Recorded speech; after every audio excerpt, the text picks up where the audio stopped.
Hello dear, आप सभी का स्वागत है शानदार से यूट्यूब चैनल पर श्री श्याम क्लासेस में।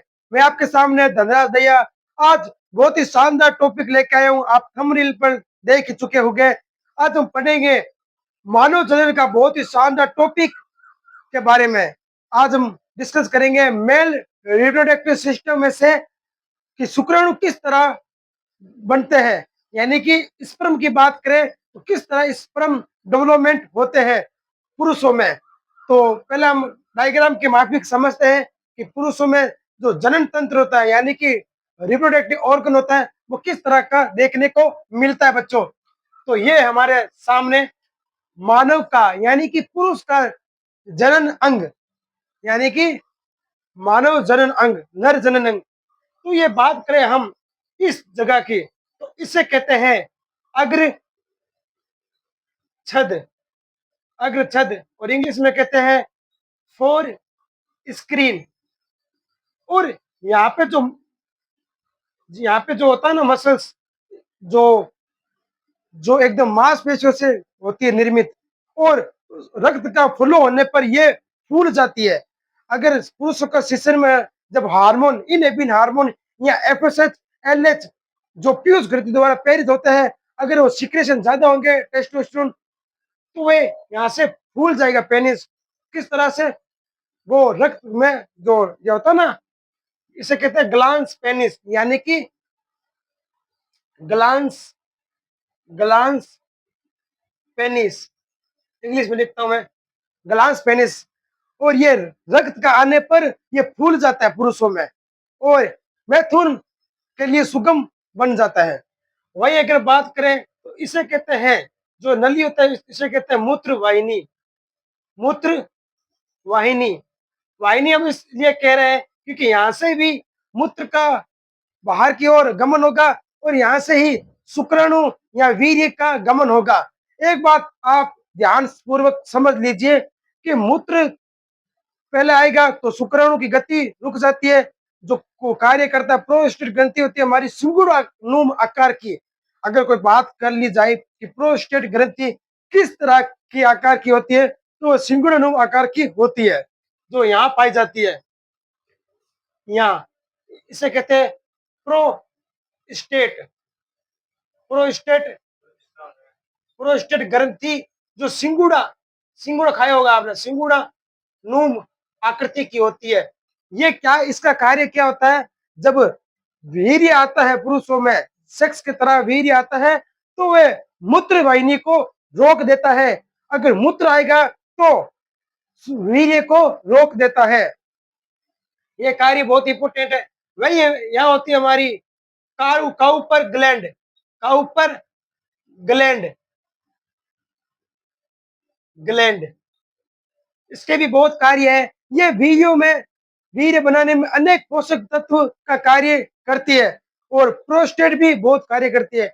और यहाँ होती है शुक्राशय ग्रंथि। यहाँ अगर बात करें तो यहाँ होती है शुक्राशय ग्लैंड ग्लैंड और ये जो होती है ना हमारा जो टेस्टिस, यानी कि जिसे हम कहते हैं वर्षण या आंड। जो वर्षण होता है उस पर जो लगे होता है यहाँ पे, तो उसे कहते हैं अधिवर्षण। यहाँ पे शुक्राणु इकट्ठे हो जाते हैं बच्चा। जब शुक्राणु मेच्योर हो जाता है, यानी कि पोषक एकदम मेच्योर हो जाते हैं, तो वहां अधिचर्म पर ये अधिचर्म पर इकट्ठा हो जाता है यहाँ पे। तो अगर कोई पुरुष, यानी कि कोई पुरुष मैथुन में अपना भाग लेगा, तो यहाँ से शुक्राणु निकलकर यहाँ की ओर, बाहर की ओर, यहाँ योनि की ओर गमन कर जाएंगे और शुक्राणु यहाँ पे इकट्ठे होते हैं। किसमें? पूरे तरीके से मैच्योर होकर अधिचरम यानी कि अधिवर्षण एपिडाइमिस में सुरक्षित रह जाते हैं। वही अगर बात करें कि शुक्राणु को पोषण प्रदान कौन करता है, तो वही अगर पोषण प्रदान करने की बात करें तो शुक्राणु यानी कि स्पर्म स्पर्म जो हमारी टेस्टिस होता है हमारा, उसमें एक सेटोली नाम की सेल पाई जाती है। सेटोली कोशिका में शुक्राणु को न्यूट्रिशन देने का कार्य करता है। और वही अगर बात करें कि पुरुषों में टेस्टोस्टेरोन हार्मोन कौन सिक्रेशन करता है, तो टेस्टोस्टेरोन हार्मोन की बात करें तो वो अंतराली सेल यानी कि लीडिंग सेल जो किस में पाई जाती है, जो हमारे सेटोली कोशिका के पास में जो पाई जाती है हमारी अंतराली कोशिका, वहां से टेस्टोस्टेरोन हार्मोन देखने को मिलता है, जो अक्सर पुरुषों में सेकेंडरी लक्षण देखने को मिलेंगे आपको। जैसे 18 साल के लड़कों में दाढ़ी मूछों का आना और कंधों का चौड़ा हो जाना, उसके साथ जनन अंग यानी कि सेक्स ऑर्गन के आसपास हेयर का डेवलपमेंट हो जाना और रोम युक्त त्वचा हो जाना और मसल्स एकदम सोडोली और मजबूत हो जाना, ये सभी लक्षण टेस्टोस्टेरोन हार्मोन के ही है और ये पुरुषों में पाए जाते हैं। वही अगर हम बात करें पुरुषों में शुक्राणु कब बनना स्टार्ट होते हैं, सभी का डाउट आज क्लियर कर देते हैं इस वीडियो में कि शुक्राणु के जो बनने की होती आयु वो लड़कों में 13 से लेकर 14 वर्ष की उम्र में स्टार्ट हो जाता है, वर्ष की उम्र में, या नोट कर लीजिए। और 18 वर्ष की उम्र में शुक्राणु इतने मैच्योर होते हैं और इसमें इतने भी ज्यादा शुक्राणु न्यूट्रिशन देखने को मिलेंगे। और वही अगर हम बात करें शुक्राणु की खत्म होने की प्रक्रिया कभी नहीं होती, शुक्राणु नर में लगातार चले मनते हैं।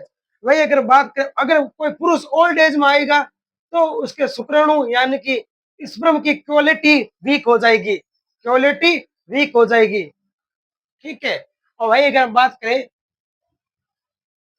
वर्षन, वर्षन में 250 कोष्ठ देखने को मिलता है, यहाँ पे नोट कर लीजिए 250 वर्षन कोष्ठ देखने को मिलता है, जिसमें एक दो पालियां पाई जाती है, जिसे क्या कहते हैं, वर्षन पालिया, वर्षन पालिया, वर्षन पालिया। अब हम जो सेशन होता है पुरुषों में उसका जो ग्लांस पेनिस होता है उसके बारे में हम थोड़ा डिस्कस करते हैं, और इंग्लिश में कहते हैं ग्लांस पेनिस। ये इसका डायग्राम है, इसमें क्या क्या हमको इंपोर्टेंट दिया गया है।